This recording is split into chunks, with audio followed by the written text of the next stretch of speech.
I have an inclination for the water. I love the space of it.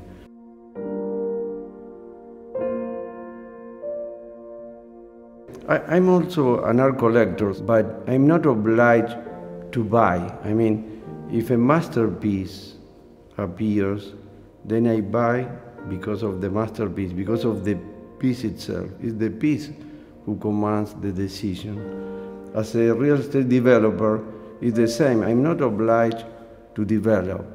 What drives me is the quality of the site.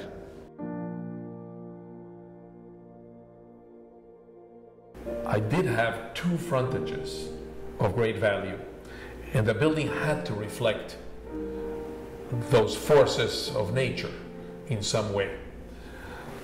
I did decide to do a very minimalist building. I didn't want some extreme form that competed with these forces. And in doing that, I split the building like splitting the oceans, and turned it into 2 volumes and opened in the middle of it a monumental door or gateway that connected ocean and bay. And that became the centerpiece of the project. I thought actually that space, the void, the emptiness was more important than the object, the form.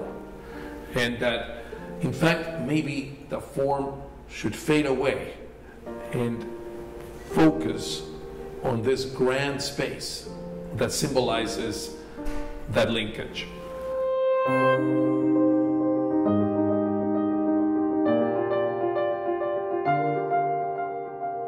From the very beginning, this team understand what this project is looking for.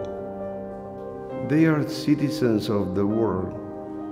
They share the sophistication and the aesthetic, the love of creation, the perception of the whole. Enzo, Enea, and Piero, they have the history of the human being from this point of view, and they adapt all that to the necessities of the place. One has to find the right point of expression between the traditional history and post-contemporary world. I'm a modernist architect. I never think to do something traditional. Traditional means I never working for the marketing research. I'm working for a private taste. The people, they choose me because I'm in that way quite precise. I never work with compromises, you know. We like to be coherent, and we like to be natural, and we like to be not easy, but you have to be human and humanistic. And we put inside some simple approach of life. You have to increase the neighborhood, you have to increase the boundaries, you have to increase the community. What we do is we bring another proportion into it with the garden, with the outdoor space that interacts with the place, creating microclimates and using trees as shadow, lighting, and we mix together architecture towards art to create interesting space. The space demands the design. I think that art is integrated in our life, and it's an important proposition within Oceana. Oceana Bal Harbour, I think, is a fantastic example of how art can function.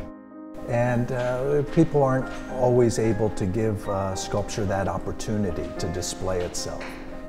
To be able to design architecture that gives a place, an emotional home for art, where it's really part of the essence of the location. And it's a place where artworks can really interact with residents' daily life. Jeff Koons, he's very profound and clever. He takes into account the history of art. These two pieces actually are revisiting of the history of art.